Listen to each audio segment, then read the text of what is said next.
오늘 우리가 읽은 이 말씀은 우리가 이 세상에서 살아갈 때 어떤 입장을 가지고 살아가야 할 것인가, 이 세상에서 어떻게 살아가야 할 것인가에 대한 가르침을 살짝 보여주고 있습니다.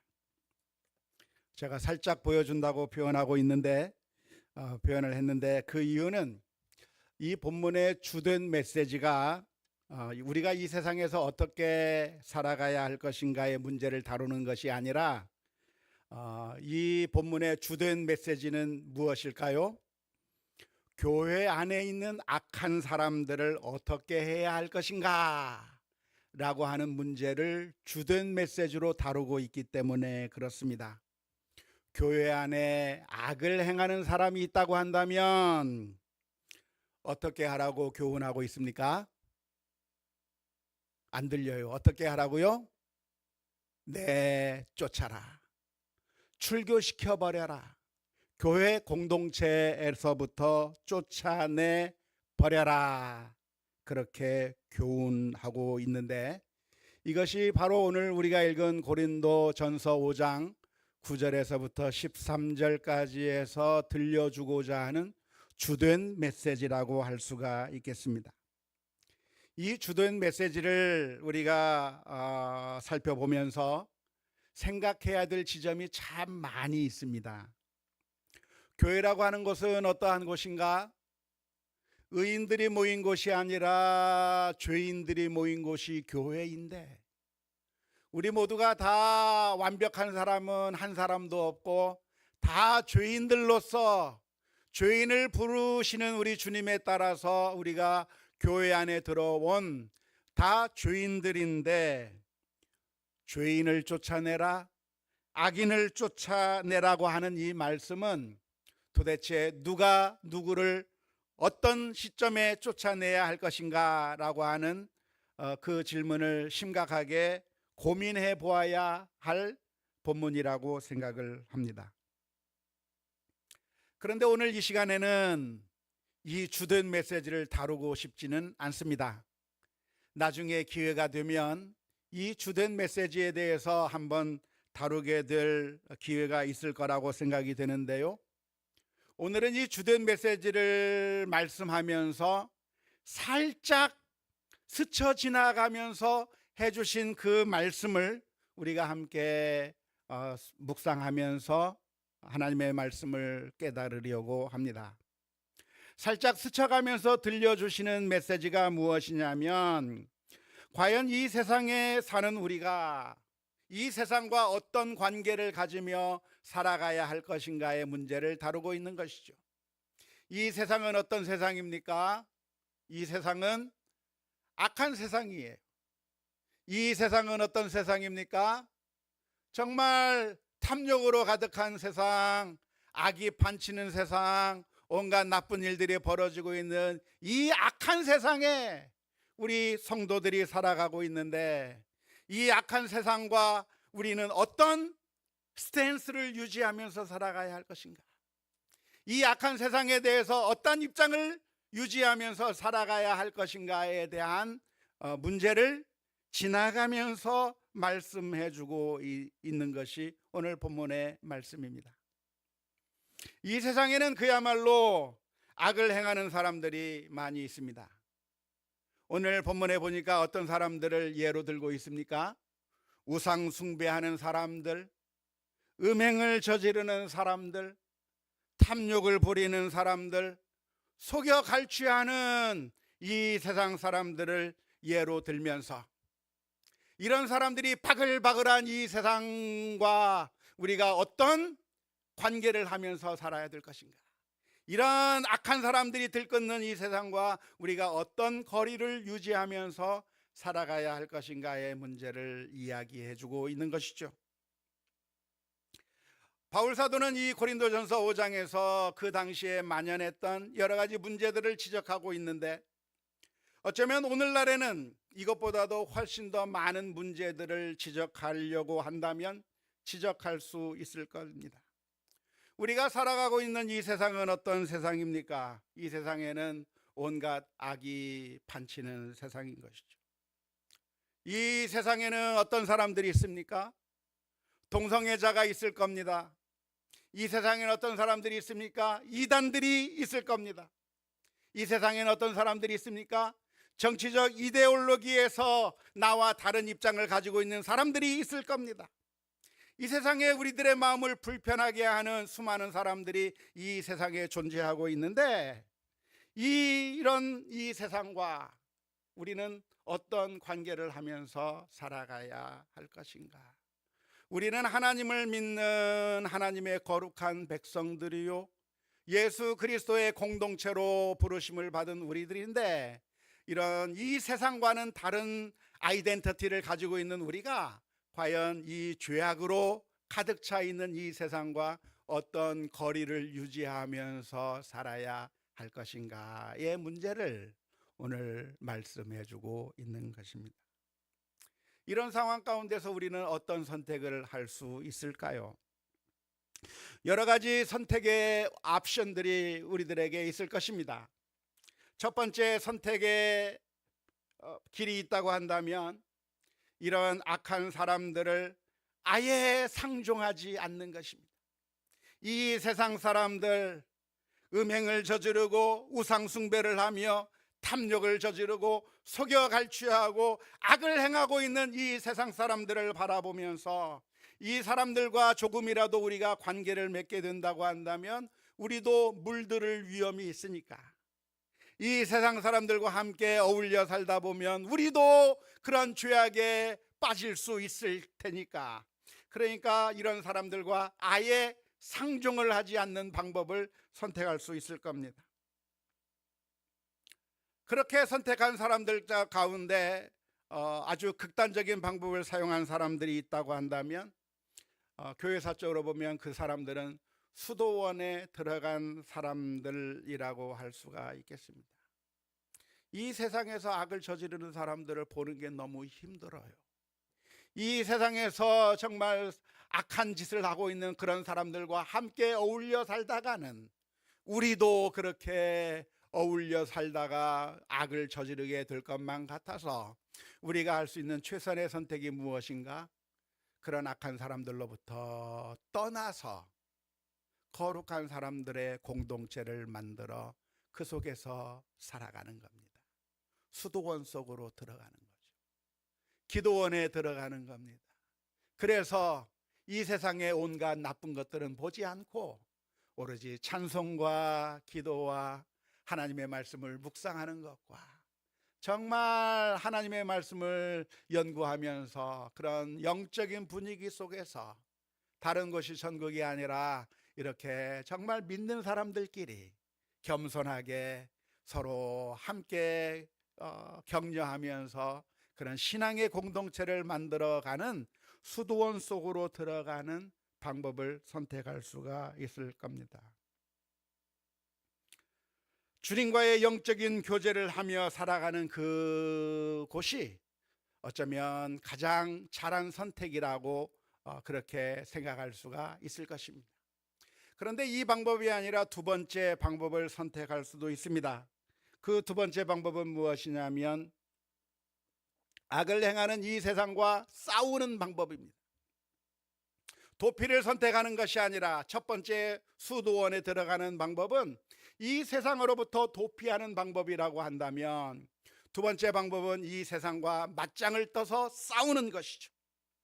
마치 다윗이 골리앗과 더불어 싸워서 이겼던 것처럼 이 세상과 싸워서 이 세상을 정복하고 이 세상을 하나님의 나라로 만들어버리는 그런 영적인 정복을 해나가려고 하는 그런 선택을 할 수도 있을 것입니다. 이런 선택을 한 사람이 있다고 한다면 베드로라고 할 수가 있을 겁니다. 예수님을 체포하러 왔을 때 그냥 맥없이 끌려가는 것이 아니라 무장을 하고 공격해오는 저 이교도들을, 악한 무리들과 맞짱을 떠서 싸워서 이기려고 하는 그런 선택을 하는 사람인 것이죠. 중세시대 때 십자군의 선택이 바로 그런 선택일 겁니다. 저 이슬람 교도들과 함께 힘을 다해서 싸워서 우리의 모든 역량을 다 집중해서 저 이슬람 교도들과 함께 싸워서 그래서 그들을 정복해버리고 이 세상을 무력으로 하나님의 나라로 바꾸어 버리겠다라고 하는 그런 정복적인 선택을 할 수가 있을 것입니다. 1번의 방법과 2번의 방법, 도피의 방법과 정복의 방법, 이 둘 중에서 어느 방법이 좋을까요? 1번 한번 손들어 주세요. 도피의 방법. 아무도 없습니까? 2번 방법, 싸워서 이기자. 2번 손들어 주세요. 한 명 나왔어요. 2명 나왔어요. 과연 하나님께서는 우리에게 뭐라고 말씀해 주시는가? 이 시간에 귀를 기울여 들어야 합니다. 과연 주님께서는 우리에게 무엇을 가르쳐 주고 있는가? 오늘 읽은 고린도전서 5장 10절 말씀에 보면 이런 말씀을 기록하고 있습니다. 이 말은 이 세상에 음행하는 자들이나 탐하는 자들이나 속여 빼앗는 자들이나 우상 숭배하는 자들을 도무지 사귀지 말라 하는 것이 아니니, 만일 그리하려면 너희가 세상 밖으로 나가야 할 것이라. 이 세상이 너무나도 더러우니까 아이고 이 세상과는 내가 도무지 어울려 살 수 없겠다, 수도원에 들어가는 방법이 괜찮다는 얘기입니까? 아니란 얘기입니까? 아니라는 이야기예요. 도피하는 게 방법이 아닌 겁니다. 이 세상 밖으로 도망갈 수도 없거니와 아무리 도망해 간다고 한들 수도원에 가면 더 이상 더러운 꼴 안 볼까요? 기도원에 들어가면 더 이상 악한 모습을 보지 않게 될까요? 그곳에 가면 천국일까요? 그게 아니라 이 세상 어디를 가든지 다 마찬가지인 것이고, 성경의 가르침은 우리가 도망가면서 도피하면서 그렇게 패배자처럼 도망 다니며 사는 것이 가장 멋진 선택이라고 가르쳐 주고 있지 않습니다. 5장 10절의 말씀에서 우리가 도피하는 게 최고의 방법이 아니라고 가르쳐 주고 있는 것이죠. 그럼 이 세상에서 악을 행하는 사람들을 보면서 어떻게 할까요? 그 악한 사람들과 우리가 실력으로 내가 최고의 높은 위치에 올라가서 내가 높은 고지를 점령해 가지고 많은 목사님들이 그렇게 가르치기도 했었습니다. 여러분이 고지로 올라가십시오. 여러분들이 고지에 올라가서 방송국을 장악하고 그리고 법원을 장악하고 그리고 여러분들이 대통령이 되기도 하고 여러분들이 높은 곳에 올라가서 거기서 이 세상 사람들을 정복하고 그래서 다스립시오, 그렇게 가르치는 사람들이 많이 있었습니다. 고지론을 가르친 것이죠.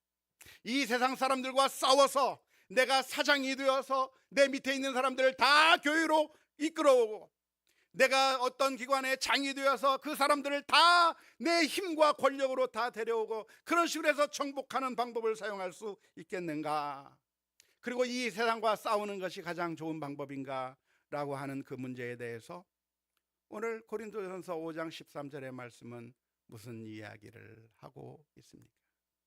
고린도전서 5장 13절 말씀은 이렇게 표현합니다. 밖에 있는 사람들은 하나님이 심판하시려니와 이 악한 사람은 너희 중에서 내쫓으라. 밖에 있는 사람들이 악을 행하고 있다고 하는 그것을 보면서 이 저 나쁜 놈들, 저 악한 사람들, 그 악한 사람들과 싸워서 우리가 승리하고 저 악한 사람들과 대적해서 우리가 무엇인가 성취해내는 그런 입장을 취할 것이 아니라, 놀랍게도 오늘 말씀에서는 저 악한 사람들은 하나님께서 심판하실 테니까 그냥 내버려 둬라.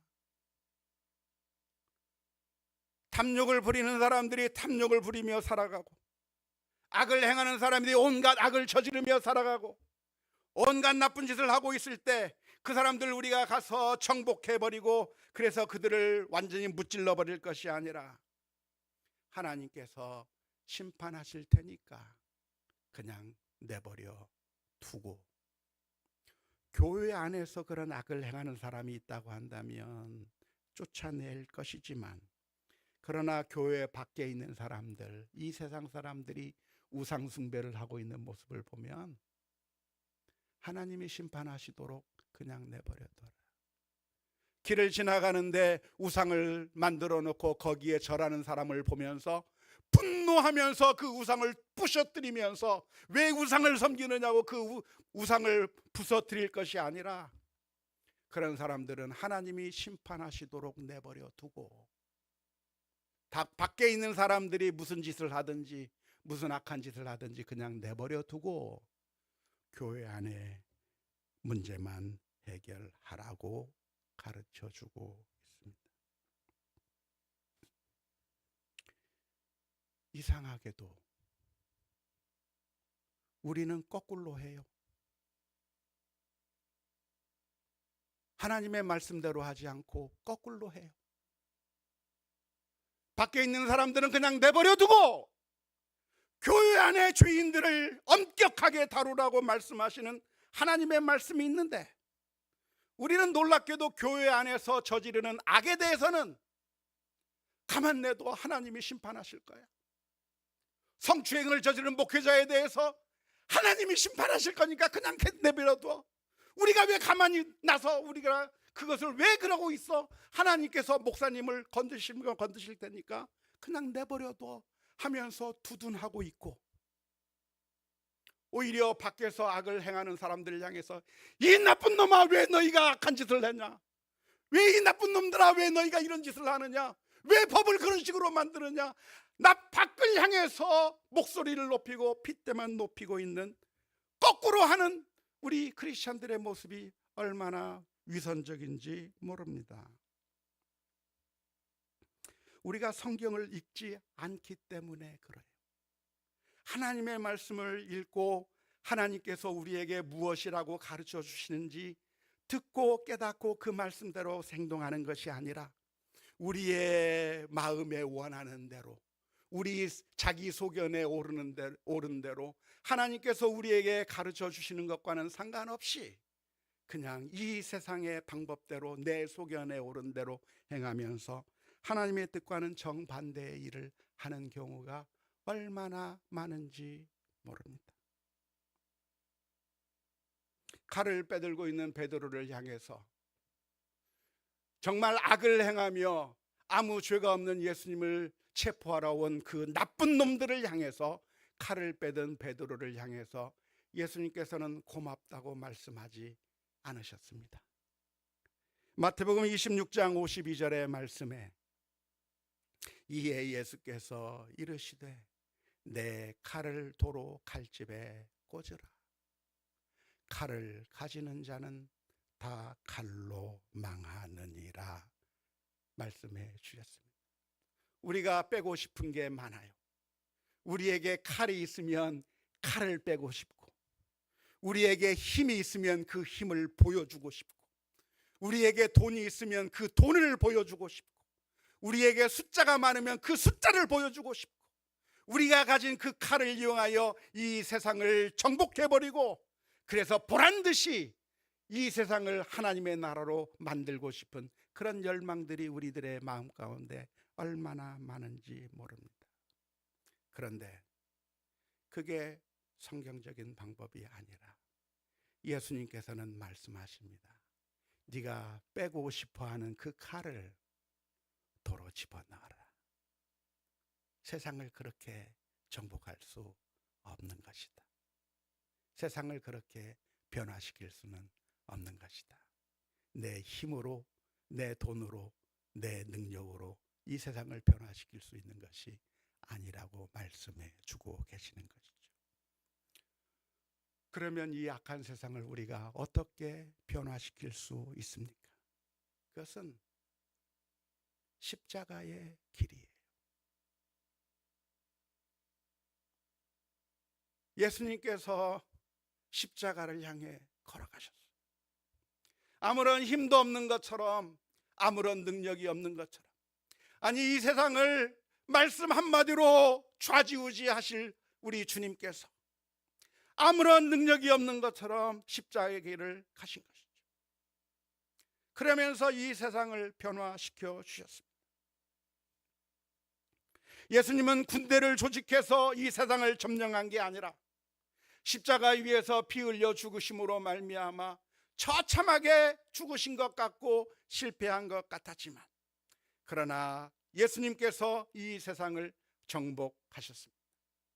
갈릴리에서 활동하시다가 그래서 갈보리 산 위에서 죽임을 당하신 그 주님은 처참하게 마치 개 죽음을 죽은 것처럼 정말 많은 사람들의 조롱과 핍박을 무시를 당하면서 십자가 위에서 못 박혀 죽었지만, 그래서 저들이 승리한 것 같았지만, 그러나 결국에는 예수님께서 온 세상을 정복하셨고 예수 그리스도의 이름을 찬양하며 영광 올려드리는 놀라운 기적의 역사가 일어나게 된 줄로 믿습니다. 예수님께서는 말씀해 주셨습니다. 요한복음 12장 24절의 말씀에 내가 진실로 진실로 너희에게 이르노니 한 알의 밀이 땅에 떨어져 죽지 아니하면 한 알 그대로 있고 죽으면 많은 열매를 맺느니라. 예수님께서 죽지 않기 위해서 발버둥을 친 것이 아니라 십자가 위에서 자신의 목숨을 내놓았을 때 수많은 사람들이 주님에게로 돌아오는 놀라운 은혜의 역사가 십자가의 길이 이 세상을 정복하는 길이라고 하는 사실을 믿음으로 받아들여야 될 줄로 믿습니다. 두 번째로 우리는 어떻게 이 세상을 변화시킬 수 있습니까? 그것은 바로 서로 사랑하는 방법을 통해서입니다. 요한복음 13장 34절에서부터 35절의 말씀에 새 계명을 너희에게 주노니 서로 사랑하라. 내가 너희를 사랑한 것 같이 너희도 서로 사랑하라. 너희가 서로 사랑하면 이로써 모든 사람이 너희가 내 제자인 줄 알리라. 사랑의 방법으로 세상에게 말하는 거예요. 또한 우리가 세상과 어떻게 관계하면서 이 악한 세상을 어떻게 변화시켜 갈 수 있습니까? 착한 행실을 통해서인 것이죠. 마태복음 5장 13절에서부터 16절 말씀에 이렇게 가르치고 있습니다. 또 이르시되, 마태복음 5장 13절에서 16절인데요, 제가 미리 안 알려줬나 봐요.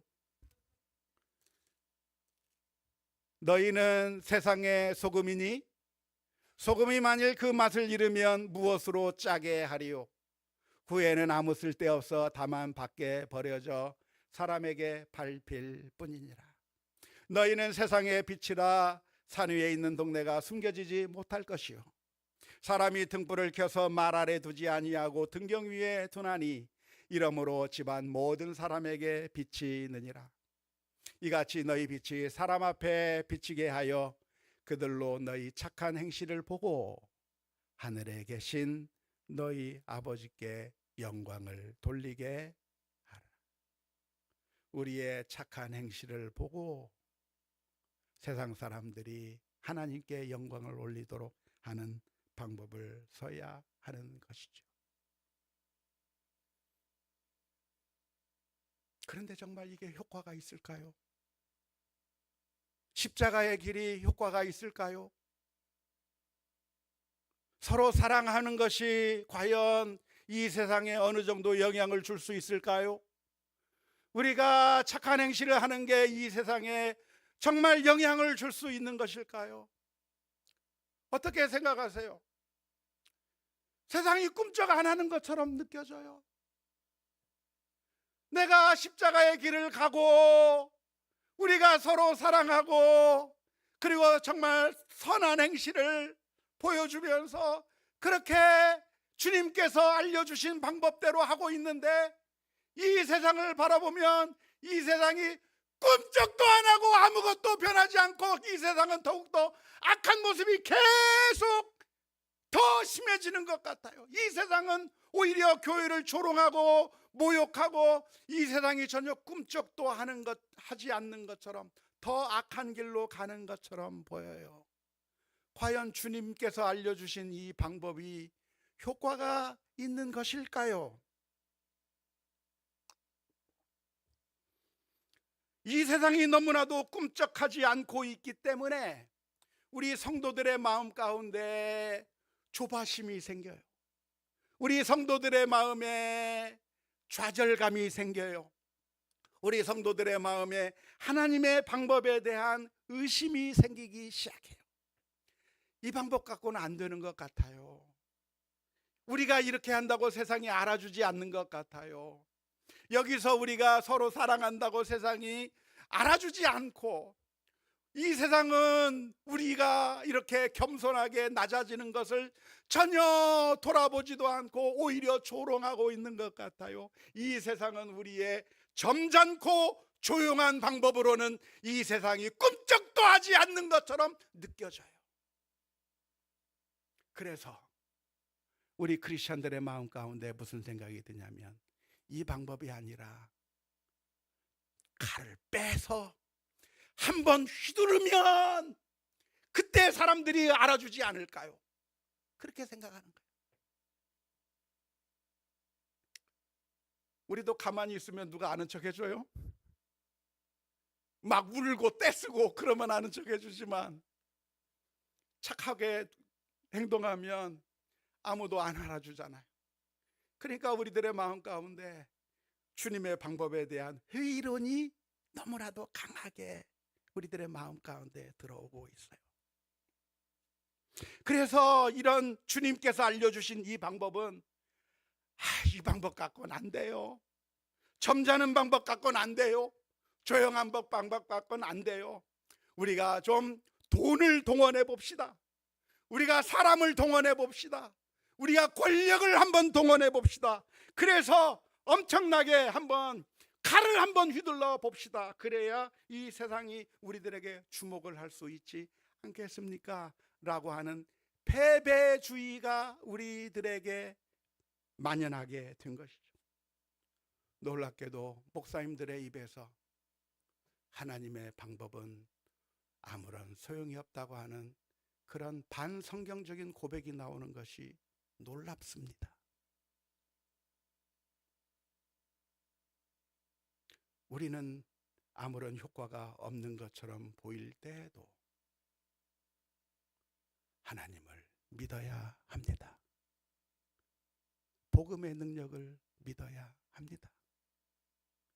우리 주님께서는 이런 비유의 말씀을 해 주셨습니다.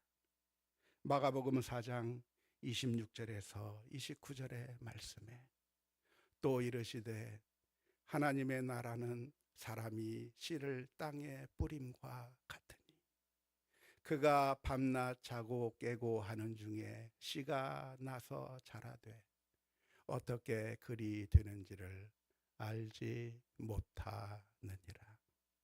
땅이 스스로 열매를 맺되 처음에는 싹이요 다음에는 이삭이요 그 다음에는 이삭의 충실한 곡식이라. 열매가 익으면 곧 낫을 대나니 이는 추수 때가 이르렀음이라. 씨앗을 뿌렸는데 그 다음날 나가봤더니 아무런 변화가 없어요. 이게 어떻게 된 일이지? 씨를 뿌렸는데 아무런 열매가 안 맺혔네. 씨를 뿌려놓고 그 다음 날 나갔더니 아무런 변화가 없어요. 그냥 황량한 들판일 뿐이에요. 이거 소용없나 보다.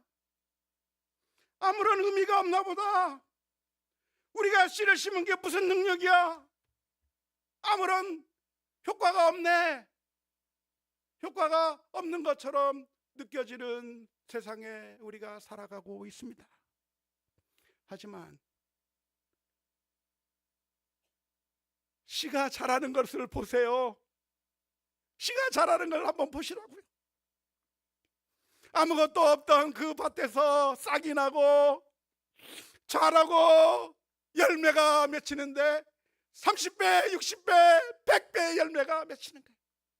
엄청난 열매가 맺히는 거예요. 효과가 없는 줄 알았는데 효과가 있는 거예요. 예수님께서 십자가에 못 박혀 죽어서 끝났구나 했는데 온 세상을 점령하는 복음의 능력이 온 세상을 정복하게 된 것이죠. 어쩌면 우리는 너무나도 조급해요. 마치 우물에서 숭늉을 찾는 것처럼 우리는 너무나도 조급해서 계란을 보고 빨리 깨트려서 그 계란을 깨면 뭔가 병아리가 나올까 하고 기다리지 못하고 깨트려 버리는 거죠. 이 세상을 바라보면서 전혀 변하지 않는 것을 바라보고 우리는 너무나도 조급해 버려요. 하지만 이 세상을 우리가 가진 돈과 힘과 능력으로 바꾸는 것이 아니라 사랑으로, 희생으로, 섬김으로 따뜻하게 부화시켜 나가야 합니다. 어쩌면 이 세상은 미녀와 같아요. 야수는 이 세상의 모든 것을 다 가지고 있어요. 미녀와 야수 보셨습니까? 한번 포스터를 한번 봅시다.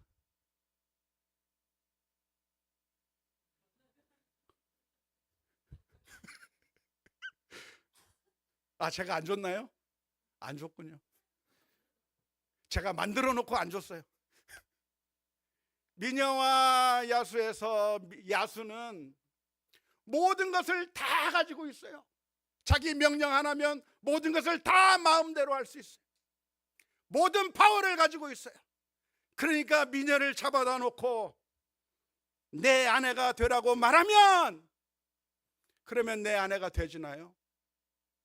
아니요. 미녀의 마음을 열기 위해서는 그 야수가 부드러워져야 돼요. 마음을 열도록 미녀 앞에 무릎을 꿇어야 하고 사랑을 고백해야 되고 친절하게 이야기해야 하는 것이죠. 이 세상의 마음을 여는 것은 강한 바람이 아니라 따뜻한 햇볕입니다. 우리 자신을 향해서는 거룩성을 추구해야 하지만 이 세상의 다른 사람들을 향해서는 온유함과 너그러움으로 대해야 하는 것이죠. 원수까지라도 치료해 주었던 선한 사마리아인의 모습을 배워야 하는 것이죠. 안타깝게도 우리 한국교회는 선한 사마리아인이 된 게 아니라 완고한 바리새인이 되어버리고 말았습니다. 정작 하나님의 말씀 가운데서 정말 중요한 가르침인 정의와 긍휼과 자비와 사랑과 믿음은 다 내팽개쳐 버린 채 종교적 형식만 잘 지키는 것 가지고 그것으로 나의 의로움을 자랑하면서 그런 종교적 형식을 제대로 잘 따르지 못하는 세리와 죄인들을 향해서 손가락질하고 비난하고 정죄하고 있는 바리새인들로 우글거리는 한국교회가 되어버리고 말았습니다. 그런 세리와 창기들을 향해서 그들의 죄를 지적하고 너희들이 잘못되었다고 비난하면 그들이 바리새인들을 향해서 우리의 잘못을 회개하고 돌아오는 것이 아니라 그런 너희들의 눈 속에 들어있는 들보를 비난하기 시작할 것입니다. 그것으로는 이 세상을 변화시킬 수 없고 오히려 되려 공격만 당하고 모욕만 당하는 그런 참 비참한 꼴을 보게 될 것입니다. 사랑하는 성도 여러분, 우리는 하나님의 말씀을 믿어야 합니다. 하나님이 살아계심을 받아들여야 합니다. 하나님의 사랑을 우리가 믿고 따라야 합니다.